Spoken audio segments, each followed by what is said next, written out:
This week's question is, what happened to the Sodder children? This case is one of the most mysterious missing persons cases in American history, and it's a doozy. So let's dive right into it.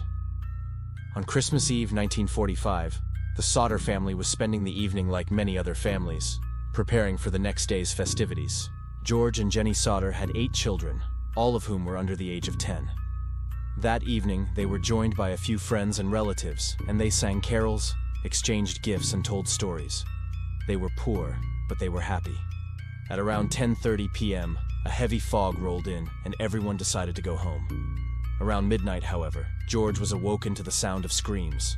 He got up and went downstairs to find the house engulfed in flames. He quickly woke his wife, and together they got 4 of their children out of the house. They then tried to go back inside to get the other 4 kids, but the stairs had already collapsed, and the roof was falling in. Unable to reach the children, George ran to his trucks to call the fire department, but they wouldn't start. He then went to get his ladder so he could climb up to the roof and rescue them, but the ladder was gone.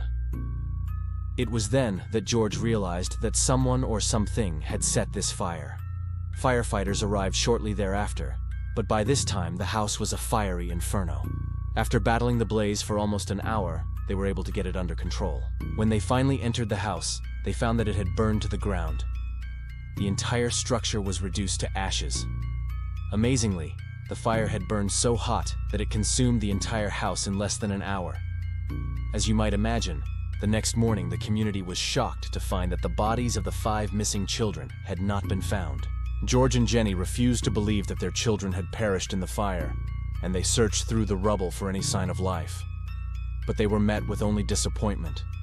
Experts later said that the fire didn't burn hot enough to completely destroy the bodies of the children. However, they did find traces of gasoline, suggesting that the fire had been deliberately set. Then came the strange details. Someone had cut the family's phone line.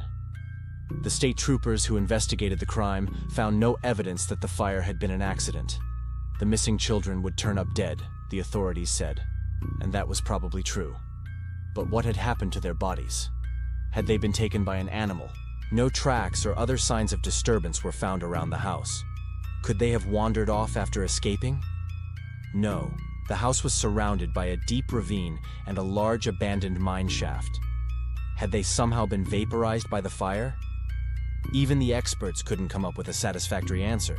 And as if things weren't strange enough already, a woman later claimed that she saw the missing children standing beside a car as it drove away from the scene of the crime. She and her husband had been driving back from a Christmas party when they spotted what looked like a funeral procession coming toward them. There were several cars, all with their headlights turned off except for one. In the glow of its headlights, she saw 5 small children, all of them hugging each other, watching the blaze. According to the woman, the children seemed to be enjoying the fire. In the weeks and months that followed, the Sodders received odd letters from people claiming to have information about their children. One letter arrived with a photograph of a man who looked exactly like their eldest son. The letter suggested that the boy in the photograph was alive, but he was now living under a different name.